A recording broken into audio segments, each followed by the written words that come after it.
Hello guys, and welcome to another edition of the Twisted Origins of Fairy Tales. I think I'm just going to focus on the fairy tales this time, because I've got a nice little selection for you this time. So in the last episode we talked about Sleeping Beauty and the Little Mermaid. This time let's touch on everyone's favourite Hansel and Gretel. Now, in the story that we're told quite often, it's the evil stepmother that makes the father send them into the woods, and they're nice little children. They stumble across the house. It's already a bit twisted, the fact that she's trying to fatten them up to eat them. But anyway, they manage to cook her in the oven, and the day's won. They get back to the parents.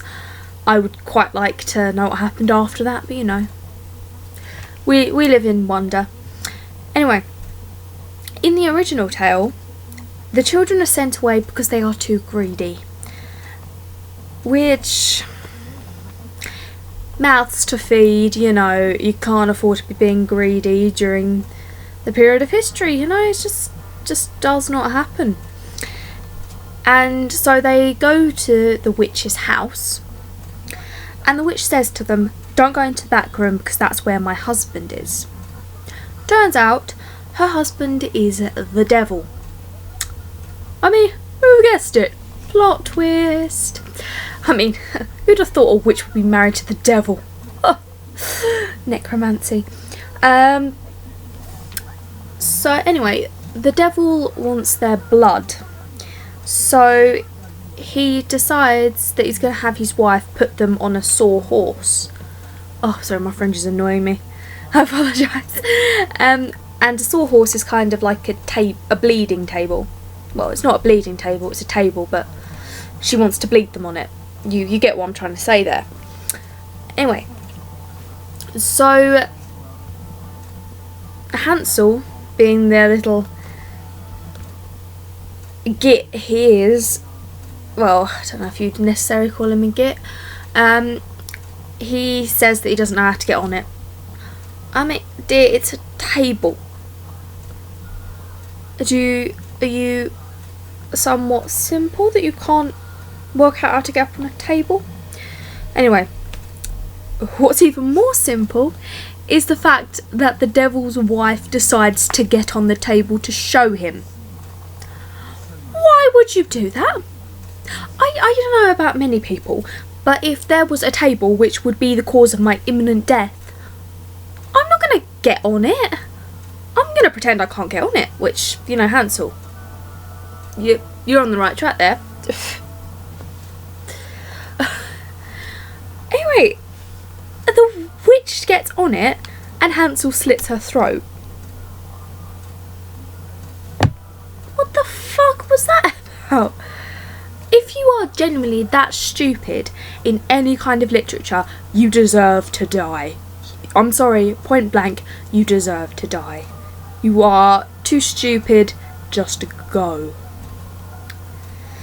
Anyway, they steal the devil's money, and they decide to run across the river. The devil chases them, but for some reason he can't cross the river. So the kids go back to the parents with the spoils of their adventure, the Fun Times USA. I don't know how the conversation went when they said, "Oh yeah, we stole this off the devil, and we murdered his wife." Typical Saturday afternoon activities. Banter. I can't imagine that conversation would have gone very well. Anyway, moving on to Cinderella. Now, the story of Cinderella is pretty spot on with how Disney portrayed it. However, you can kind of see the original story in Into the Woods, where when it comes to the glass slipper is delivered, and the first sister puts her foot in. She can't get her big toe in there. So her mother hands her a knife and says, "Oh, you'll have no need to walk anywhere when you're queen." so she cuts off her toe. Now,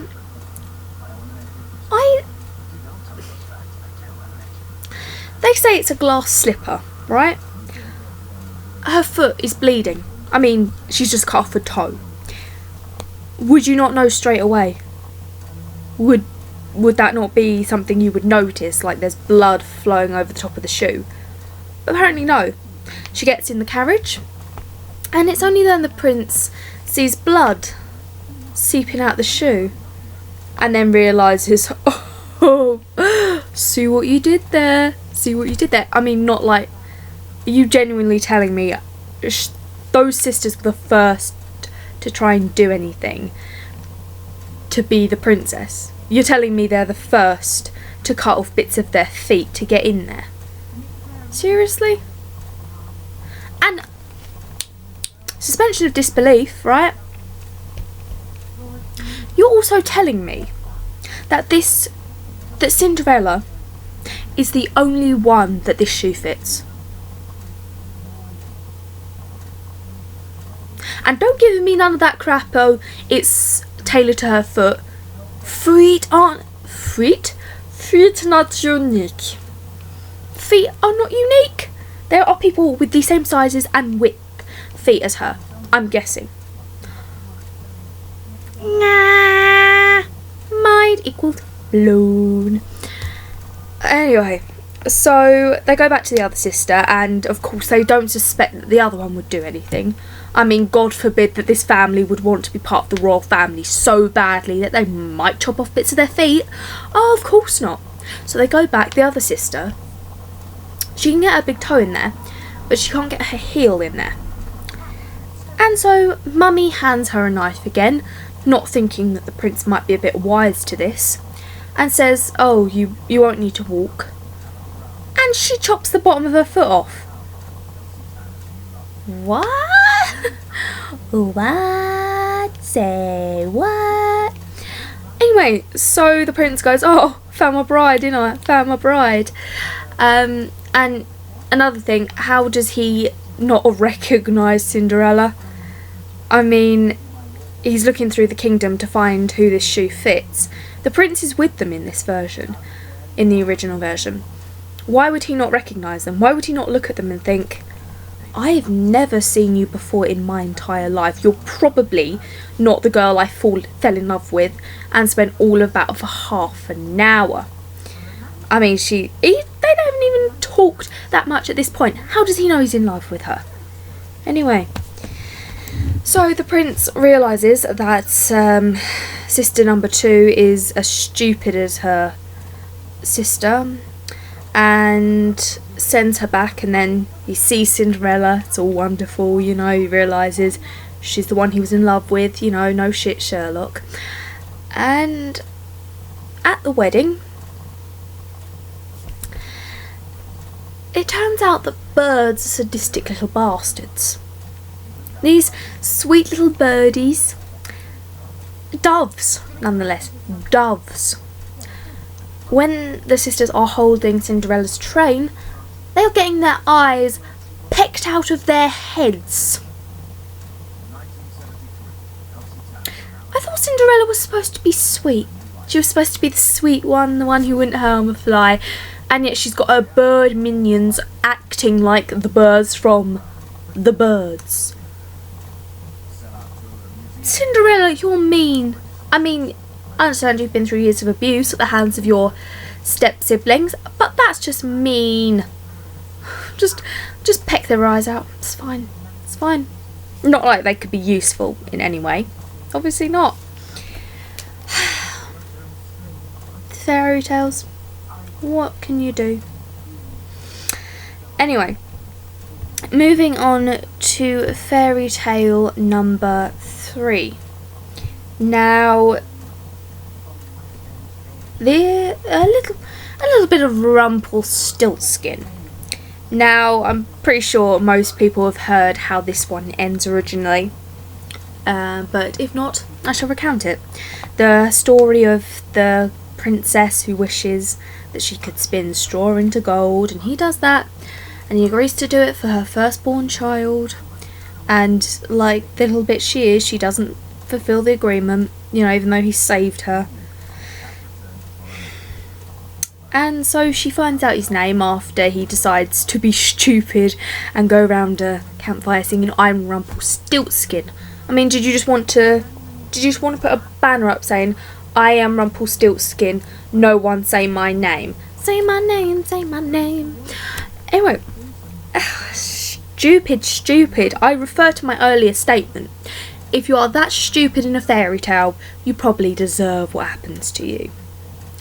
Anyway, so Princess, she's not stupid. She says, oh, he's saying his name, so that probably is his actual name. And so she says, oh, mate, your name's Rumpelstiltskin, innit? So, guess I'm out of that bargain. Guess I can eat my baby. And what? And Rumpelstiltskin gets so angry. He can't just cut his losses. And accept, oh, well, fair dues, I was probably a little bit stupid, you know, saying my name at certain points. You know, that's fine. Fair dues. I'll find some other little maiden to get a baby from. Anyway, no, he just starts stamping around saying, the devil told you, the devil told you. No, mate, you did. You told her. Don't commit, don't say it was the devil or something. No, it's your own stupidity. Now face up to it. Face up to it, you stupid little bastard. And so he gets so frustrated that he puts his foot through the floor and he pulls his other leg up. He tears himself in half. There's getting a bit angry, and there's being completely irrational, and you, sir, have stepped over the fucking line. Right. Yep, really a moral one to give to kids. Yeah, if you don't get your own way, tear yourself in half. It'll be fine. What? A word of hook? A word of hook. Fairy tales, people. Fucking fairy tales. And last but not least, let's go to the most probably disturbing one I found today, which is about Little Red Riding Hood. Now, in the original version, I can't remember the name of the author. Parole? Don't know if I'm pronouncing that right. Parole. I don't know. It's something like that. Anyway, in the original version, there was no huntsman. There was no strapping huntsman to come in and save them. So, as you can guess already, both of them died. Eek.